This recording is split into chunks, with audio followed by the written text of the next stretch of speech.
नमस्कार दोस्तों, एक बार फिर से आपका स्वागत है दैनिक जोन यूट्यूब चैनल पर। भारत दुनिया का सबसे बड़ा लोकतंत्र, जहां हर 5 साल में करोड़ों लोग वोट डालकर सरकार चुनते हैं। जो जिंदा लोग हैं उन्हें वोटर लिस्ट पर मुर्दा घोषित कर दिया जा रहा है और जो मर चुके हैं उन्हें जिंदा कहा जा रहा है। लेकिन आज एक बड़ा सवाल खड़ा है, क्या वाकई में वोट चोरी हो रही है? एक असेंबली में 1 लाख फेक वोटर्स। और क्यों इस मुद्दे पर प्रधानमंत्री नरेंद्र मोदी और राहुल गांधी आमने सामने हैं? 2,99,000 डाउटफुल वोटर्स, ये देखिए कैसे हैं। लोकतंत्र की ताकत, भारत का लोकतंत्र दुनिया के लिए मिसाल है। अखिलेश यादव ने 18,000 नामों की एफिडेविट दिया हुआ है। ये राजनीति में बार बार सवाल उठ रहा है कि आपने उसका जवाब नहीं दिया। 90 करोड़ से ज्यादा मतदाता और लाखों पोलिंग बूथ और हजारों अधिकारी, उसमें एक बहुत बड़ा अंतर है। स्टेट इलेक्शंस में अचानक से 1 करोड़ नए वोटर्स जुड़ गए। केवल 5-6 महीने में 1 करोड़ नए वोटर्स, ऐसा कैसे हो सकता है? इतने वोटर्स तो 5 साल में भी नहीं जुड़े। 1 करोड़ नए वोटर विधानसभा में वोटर, लोकसभा में नहीं किया, विधानसभा में। लेकिन जैसे जैसे तकनीक आई, वोटिंग मशीन यानी ईवीएम ने चुनावी प्रक्रिया को ही बदल दिया। भाइयों और बहनों, सच्चाई यह है कि हिंदुस्तान में इलेक्शन कमीशन और बीजेपी मिलकर इलेक्शन चोरी कर रहे हैं। ये पूरा का पूरा सबूत ब्लैक एंड व्हाइट में आज हमने आपको दिया है। अब यही ईवीएम विवाद का सबसे बड़ा हिस्सा बन गई है। आरोप और राजनीति। कांग्रेस और राहुल गांधी कई बार आरोप लगाते रहे हैं कि चुनाव में धांधली होती है। राहुल गांधी की वोट चोरी वाली प्रेस कॉन्फ्रेंस की ये तस्वीर आपने जरूर देखी होगी, सोशल मीडिया पर बहुत वायरल हुई। इस फोटो में ऊपर लिखा है 1,250,000 वोट चोरी, नीचे लिखा है 5 तरह की वोट चोरी। डुप्लीकेट वोटर्स 11,000 से ज्यादा, फेक और इनवैलिड एड्रेसेस 40,000 से ज्यादा, एक ही एड्रेस पर बल्क वोटर्स 10,000 से ज्यादा, इनवैलिड फोटोज 4,000 से ज्यादा और फॉर्म 6 का मिसयूज 33,000 से ज्यादा। राहुल गांधी का कहना है कि ईवीएम मशीन पर जनता का भरोसा कम हो रहा है, पारदर्शिता जरूरी है। क्या अपनी माताओं, बहुओं, बेटियों सहित किसी भी मतदाता की सीसीटीवी वीडियो चुनाव आयोग को साझा करनी चाहिए क्या? अरे बाप रे, क्या आप यहाँ बाथरूम की फुटेज दिखा रहे हो? क्या किसी के बेडरूम की फुटेज दिखा रहे हो? नहीं ना, किसी के घर के अंदर की फुटेज तो नहीं है ना। ये पोलिंग बूथ है, यहाँ पर लोग कपड़े पहनकर आते हैं। इनफैक्ट ये पोलिंग बूथ में सिर्फ वोट डालने की सीसीटीवी फुटेज है।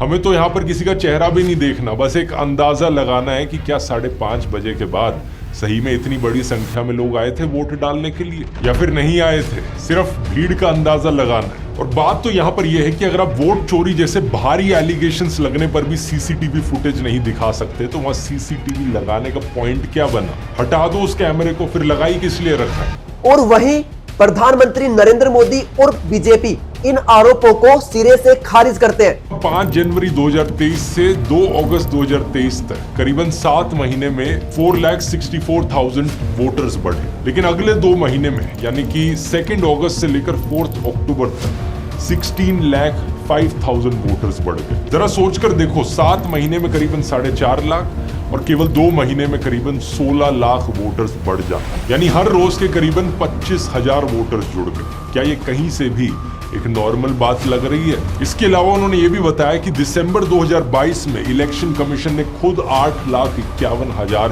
फेक और डुप्लीकेट एंट्रीज हटाने का निर्देश दिया था, लेकिन किसी भी डिस्ट्रिक्ट ऑफिसर ने इसकी डिलीशन रिपोर्ट को पब्लिक नहीं किया। उनका कहना है कि ये सिर्फ हारने वालों का बहाना है, भारत का लोकतंत्र मजबूत है। जो इलेक्शन कमीशन की ड्राफ्ट लिस्ट निकला है उसमें इन दोनों का नाम है, जबकि सूचना दी गई कि ये लोग गुजर गए, बहुत साल हो गए, लेकिन इनका नाम है। यानी एक तरफ भरोसा होने की बात और दूसरी तरफ मजबूत सिस्टम का दावा। सच क्या है? वोट चोरी का सच या अफवाह? भारत का चुनाव आयोग कहता है कि ईवीएम पूरी तरह सुरक्षित है। उत्तर प्रदेश में ग्राम प्रधान के लड़के ने 8 बार बीजेपी को वोट दिया और खुद को पॉपुलर बनाने के चक्कर में इसका वीडियो भी रिकॉर्ड कर लिया। ये वीडियो अगर हमारे chief election commissioner Gyanesh Kumar तक नहीं पहुंचा है तो वो मुझे इंस्टाग्राम में डीएम में हाई लिखकर भेज सकते हैं, मैं उन्हें ये वीडियो भेज दूंगा। एक और ऐसा ही वीडियो है जहां पत्रकार अमित यादव एक शख्स से बात कर रहे हैं जो बताते हैं कि उन्होंने उत्तर प्रदेश में रायपट्टी में बीजेपी के लिए 6 बार वोट डाला। 6 वोट अकेले मार दिए? अकेले मार दिए। भाजपा का कब मारे? सवेरे। हाँ, अकेले 6 वोट मारे। अकेले इनमें इंटरनेट कनेक्शन नहीं होता और गड़बड़ी की कोई समस्या नहीं है, फिर भी कई राज्यों में गड़बड़ी की शिकायतें आती रही है। इलेक्शन कमीशन मुझे कहता है आप एफिडेविट दीजिए, उनसे एफिडेविट मांगता है, मगर जब अनुराग ठाकुर वही बात कहता है जो मैं कह रहा हूं, उससे एफिडेविट नहीं मांगता है। कहीं मशीन खराब हुई तो कहीं बटन दबाने पर अलग पार्टी को वोट चला गया। ये तकनीकी गलती है या कोई संगठित साजिश? विनिंग मार्जिन यहां पर था 32,707 का और वोट चोरी कितनी एलेज की गई? 1,02,50। यही वो सवाल है जिस पर विवाद आज तक खत्म नहीं हुआ। जनता का नजरिया, भारत की जनता बटी हुई है। कुछ लोग मानते हैं कि सिस्टम में गड़बड़ी होती है और यही वजह है विपक्ष के बार बार हारने की। बीजेपी को एंटी इनकम्बेंसी नहीं लगती थी। ओपिनियन पोल, एग्जिट पोल कुछ कहते थे, रिजल्ट कुछ और आता था। हरियाणा, महाराष्ट्र, मध्य प्रदेश उदाहरण, माहौल बनाया जाता था। उन्होंने 2023 के मध्य प्रदेश असेंबली इलेक्शंस में भी 27 सीट पर वोट चोरी होने का आरोप लगाया है। ये जो 27 सीटें हैं, इनमें बीजेपी का विनिंग मार्जिन केवल 28 वोट से लेकर 15,600 वोट के बीच था। उदाहरण के तौर पर सागर डिस्ट्रिक्ट की सुर्खी सीट, जहां बीजेपी नेता गोविंद सिंह राजपूत जीते 2178 वोट से, और इलेक्शन से पहले 2 महीने में यहां 8,994 वोट्स लिस्ट में ऐड किए गए। और दूसरे लोग बोलते हैं कि सिर्फ ये एक पॉलिटिकल नैरेटिव है, हार को छुपाने के लिए वोट चोरी का मुद्दा उठाया जाता है। लेकिन एक बात तो साफ है कि आज भी जनता पारदर्शी चुनाव चाहती है। आज में ये पहली बार है कि रिवीजन होने पर 0 एडिशंस हुई हैं और 65 लाख लोगों का नाम हटा दिया गया है वोटर लिस्ट से।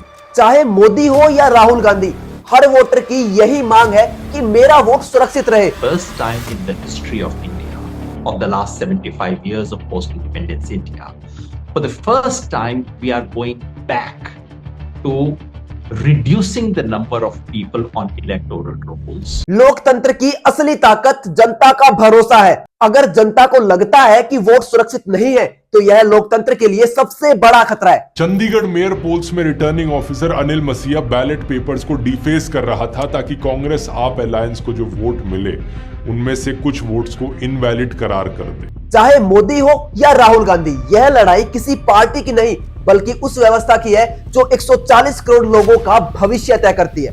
सवाल अब भी वही है, क्या वाकई में वोट चोरी होती है या यह सिर्फ एक राजनीति है? जवाब आने वाले चुनावों में मिलेगा। लोकतंत्र बचाना है तो वोट पर भी भरोसा बचाना होगा।